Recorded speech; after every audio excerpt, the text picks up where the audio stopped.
Bonfire Night 2010. While most of the British public is out enjoying the fireworks, Channel 4 continues with its Friday night hit, The £1 Million Drop. In this instalment, married couple Johnny and Dee are faced with a seemingly simple sci-fi trivia question: which actor played the role of Doctor Who for the longest period? Their choices include Sylvester McCoy, Paul McGann, Christopher Eccleston and David Tennant. Being unsure, the couple decide to split the remaining $650k between McCoy and McGann, with most of the money placed on McCoy. Tragically, the team lost all their prize money when presenter Davina McCall revealed the correct answer was David Tennant? Any Whovians watching are probably scratching their heads at this, and sure enough, many angry viewers wrote in to voice their support for Johnny and Dee. It was argued that with nearly 9 years between his first appearance in Time of the Rani and his regeneration in the TV movie, Sylvester McCoy technically played the part for the longest of the 4 options, meaning the couple were right. Sadly, I couldn't find this episode online aside from the clips you're seeing now, but I'm sure this was disappointing for Johnny and Dee, and this caused such an outrage online that producers investigated and admitted their mistake. Having spoken to the Doctor Who production team at the BBC, the £1 Million Drop producers have confirmed that the correct answer to this question was Sylvester McCoy and not David Tennant as shown on the broadcast. We apologise for this oversight, and as a result the contestants Johnny and Dee will return to the show to finish the game, with the $325,000 they placed on McCoy. In case you're interested, they won $25k on this second appearance, so congrats Johnny and Dee. This incident is a great example of how Doctor Who's complicated history can make a seemingly simple question like this surprisingly difficult to answer. But who is the longest serving Doctor? Well, in honour of the show's 60th anniversary, I'll attempt to answer this question every way I can. Strap in folks, this is going to get complicated. A quick Google search will tell you that 4th Doctor Tom Baker is the correct answer, playing the role from 1974 to 1981. He's described as the longest serving Doctor in the official Miscellany Who-Ology, and he's even listed on the Guinness World Records website as the most prolific Doctor, with 172 regular episodes spanning seasons 12 to 18. This webpage is slightly misleading, however, claiming that Baker appeared in 173 episodes, seemingly counting his appearance at the end of Planet of the Spiders, which was actually the finale of season 11 and not part of season 12. IMDb also lists 173 episodes, with neither source counting the unaired 6-part story Shada. Either way, the record is accurate, since Tom has appeared in the most episodes of any actor before or since. So that settles it, right? Tom Baker is the longest serving Doctor. From a certain point of view. A certain point of view? It's worth asking at what point an actor becomes the Doctor. In the eyes of the audience, when do they replace their predecessor as the current incarnation? When they're announced? The Regeneration scene? Their first episode? As far as the show is concerned, an actor becomes the Doctor as soon as the credits roll on their predecessor's Regeneration story. From that point forward, they are the Doctor, even getting a groovy introducing credit at the end of the cast list. But behind the scenes, they've already been playing the part for weeks and even months before the episode went out, so are they already the Doctor? At the time of writing, David Tennant is the 14th and incumbent Doctor, but Ncuti Gatwa has already shot his first full series, with David having wrapped on the specials last summer, so from a production perspective, Ncuti is the current Doctor. Admittedly, this situation is a first in the show's history, but it goes to show how nebulous this whole discussion can get. The always reliable Wikipedia defines a Doctor's tenure as the period between their first and last regular appearance, excluding regeneration scenes and reprisals. But on their full list of actors who played the part, this has changed to the time between their first scene and their final story, seemingly agreeing with the idea that an actor becomes the Doctor as soon as the on-screen character takes their face. For me, this method is the most accurate way to measure how long an actor has stayed in the role, but it doesn't always work on a production level. Fittingly, the 13th Doctor Jodie Whittaker wrapped filming on the 13th of October 2021, over a year before the Power of the Doctor's broadcast, with David Tennant stepping back into the role in May 2022. However, Jodie continued being the face of the show in interviews and publicity, so was still the current Doctor in the eyes of the public throughout 2022. In a more tragic case, Colin Baker was informed he wouldn't return for a 3rd season before The Trial of a Time Lord had finished airing, meaning he had to continue doing promotional appearances all the while knowing his time was up. Christopher Eccleston also recorded his regeneration scene before his departure was announced, so throughout the promotion of the 2005 series, he is no longer the Doctor, and yet to viewers at home, he hasn't even arrived yet. The regeneration scene may not even be the last to be shot. For example, David Tennant filmed his final scenes for The End of Time on the 20th of May 2009. However, the final scenes he shot in character were for his guest appearance in the Sarah Jane Adventures, wrapping on the 29th. This leads to another complication: reprisals. Nostalgia is pop culture's favourite currency. Audiences love to see actors return to their iconic roles decades after their screen debut. With the current trend of the multiverse in blockbusters, former Spider-Man and Batman have returned to the screen for further adventures. And Doctor Who was kind of ahead of the curve on this with the advent of multi-Doctor stories. Since the Three Doctors in 1972, it's been a tradition for previous incarnations to return for guest appearances, typically around anniversaries or Regeneration stories. But should these reprisals be included in a measurement of an actor's tenure? For an example of how this may work, Patrick Stewart played Charles Xavier for 22 years, with 7 X-Men films and a cameo in Doctor Strange in the Multiverse of Madness. While there were huge gaps between films and he was arguably recast with James McAvoy when the series delved into prequel soft reboot territory, the 2 decades between his first and latest appearance earned Stewart the Guinness World Record for the longest career as a live-action Marvel character. Although he is about to lose that record when Hugh Jackman's Wolverine returns in Deadpool 3. Sorry, Patrick. If we apply this system to the Doctors, you get some interesting results. For instance, Patrick Troughton originally played the Doctor from 1966 to 1969, but returned 3 times, with his last appearance being in 1985's The Two Doctors. So, from a certain point of view, he played the role for just over 18 years on and off. But this method isn't as comprehensive as it seems due to the many spin-offs and specials that aren't generally considered part of the main series. The last time Jon Pertwee played the role is, depending on who you ask, either Dimensions in Time, a charity special / Fever Dream that's also an EastEnders crossover for some reason, or the fan film Devious, which as far as I know is still in production over 30 years later. David Tennant has also reprised the role multiple times, appearing in a live show with the Muppets, No Really, Family Guy, and even a short for the 2020 lockdown.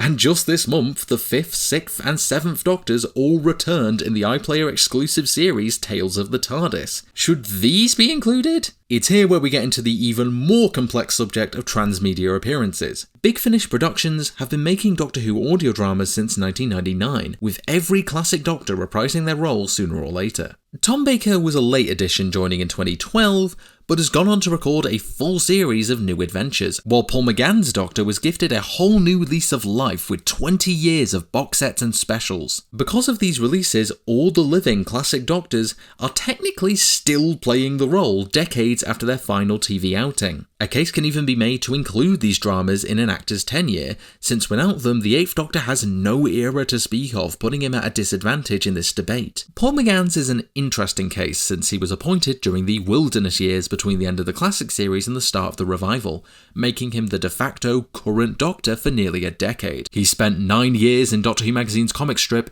8 years in print with 73 original novels, and has been a Big Finish regular since 2001. McGann is maybe the most prolific Doctor of them all, with the TARDIS wiki crediting him as appearing in more stories than any other. This unique position has earned Paul the nickname the longest and the shortest, which is either a fun term of endearment or a clumsy innuendo. You be the judge. Let's not go there. Similarly, David Tennant received a mention in Guinness World Records with a reported 340 appearances across audiobooks, TV shows, DVDs and novels. This has only increased over time as David has returned on television in Big Finish and the Time Lord Victorious event. From this perspective, Davina McCall and the £1 Million Drop producers weren't completely wrong when they named Tennant as the winning answer. Or maybe Davina just felt like giving David a mention since they shared a surprisingly passionate kiss for Red Nose Day the year before. As you can see by all these different interpretations and metrics for this one question, it's literally impossible to find an answer that would satisfy everyone.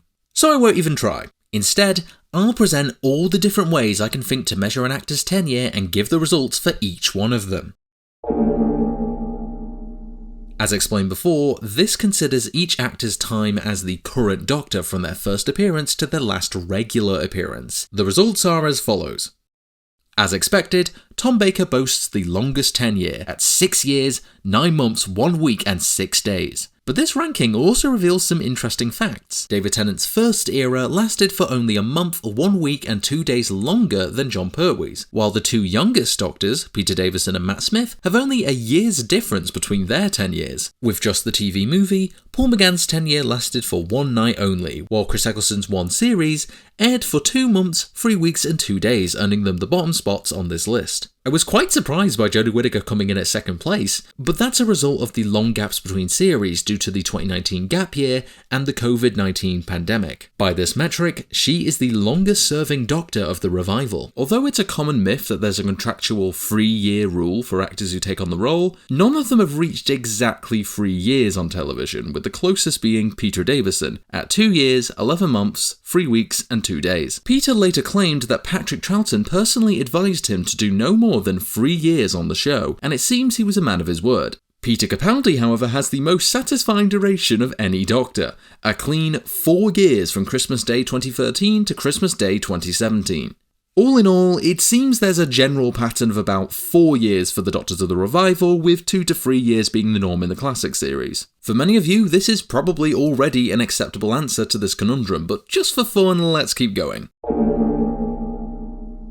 Shamelessly ripping off Guinness World Records, this metric is based on the time between their first and last appearance as the Doctor on screen. Originally, I wanted to limit this to just broadcast episodes, but after consulting Twitter, or X as nobody calls it, I decided to include the 2017 animation of Shada and Dimensions in Time. I've also included Tales of the TARDIS as the final appearance for Davison, Colin Baker and Sylvester McCoy over The Power of the Doctor. You can argue about that in the comments as much as you want, but let's move on to the actual list. With Christopher Eccleston and Jodie Whittaker yet to return, their numbers remain the same, whilst Matt Smith and Peter Capaldi's figures have gone up slightly due to the 12th Doctor's cameo in The Day of the Doctor and the 11th Doctor's phone call to Clara in Deep Breath. Smith's figure has gone up by a few months, at 4 years, 7 months and 21 days, with Capaldi's tenure being extended by just over a month, although technically his cameo happened before he'd officially taken over because timey-wimey. Patrick Troughton returned for 3 multi-Doctor stories, with 18 years between The 10th Planet in 1966 and The 2 Doctors in 1985. When I began writing this video, the release dates for the 60th anniversary specials hadn't been released, so David Tennant's figure spanned from The Parting of the Ways to The Power of the Doctor. But now that we have an official broadcast date for the 14th Doctor's final appearance in The Giggle on the 9th of December, an extra year can be added to this. From this perspective, Tennant has been playing the Doctor for a mind-boggling 18 years, 5 months and 22 days since his debut in 2005. Not bad for a fanboy from Paisley. As well as bidding farewell to Jodie Whittaker's portrayal, The Power of the Doctor was also a bit of a victory lap for the classic incarnations, with Davison, Baker, McCoy, McGann and even David Bradley appearing as the ethereal Guardians of the Edge. Paul McGann made his surprise return 26 years after his debut in the TV movie, in a moment that made my sister well up in tears of joy. This sequence and the following scenes with the Hollow Doctor arguably paved the way for Tales of the TARDIS, which allow new viewers to experience classic adventures while giving previous Doctors and companions the chance to make amends. Sylvester McCoy has 36 years between his post-Regeneration story and his return in this miniseries. Colin Baker, in a way, succeeded in his initial goal to surpass Tom Baker's 7-year figure, with 39 years in between his first and last spin in the TARDIS. While Peter Davison reminisced with an older Tegan 42 years after their first meeting in Logopolis. Going into this video, I expected Davison to be the victor of this particular round because I was uncertain whether to include 2017's Shada as an official televised story, but after asking Twitter, I decided to include it since not only is it his last on-screen in-character appearance, but this animation actually did air on BBC America, making it for all intents and purposes a real episode. So once again, Tom tops the list, playing the Doctor for 43 years, 5 months and 18 days. This round seems the best place to talk about the other actors who played the part outside of the main lineup. So, for the sake of completion, Richard Hurndall stepped into Hartnell's shoes for one night only in 1983's The 5 Doctors, and John Hurt played the War Doctor for 6 months and 7 days,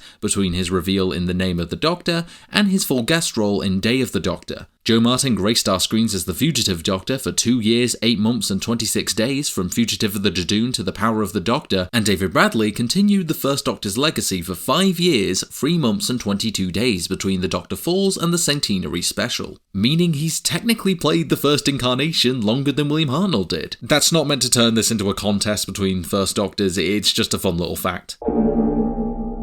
Due to the serialised nature of the classic series, the 20th Century Doctors have the upper hand here, with the first 4 actors' episode counts breaking into the hundreds. With 133 episodes by the end of his run, it's no wonder Hartnell was so exhausted by 1966. Paul and Chris were obviously at a disadvantage with only a full series and a TV movie between them. Changes to scheduling and the format of the show also impacted this list significantly, with Colin Baker ranking quite low due to the shift from 45 to 25-minute episodes between seasons, and Jodie Whittaker's Flux being reworked into a 6-part miniseries as a result of the COVID pandemic. Once again, Peter Capaldi has the most satisfying figure on the list, with 40 regular episodes between 2014 and 2017. With David Tennant returning for another spin in the long coat, his figure is set to rise to 50 regular episodes, becoming the most prolific Doctor of the revival by episode count. And yet again, Tom Baker wins with his aforementioned 172 episodes. With another format shift set to arrive in the Bad Wolf Studios era of the franchise,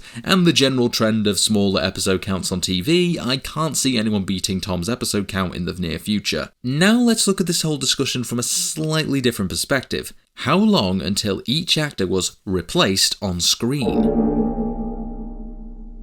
Essentially, this round takes into account the time between an actor's first appearance as the Doctor to the moment they were replaced in the show. For instance, Colin Baker's last regular appearance was in 1986's The Ultimate Foe, since he refused to return for a regeneration scene. As a result, he wasn't replaced until Time in the Rani, when Sylvester McCoy donned a blonde wig in the opening scene, leading Colin to joke for decades that he was still technically the Doctor, while the succeeding actors were imposters. He eventually gave this up after recording a full handover scene as part of the Big Finish release The Last Adventure in 2015. For the most part, the figures from the first round still apply, so due to the more complicated nature of their respective handovers, this round will only focus on Patrick Troughton, Colin Baker, Sylvester McCoy and Paul McGann. Since the 8th Doctor's regeneration wasn't depicted until 2013, he was technically replaced as the current incarnation when the 9th Doctor debuted in the 2005 series.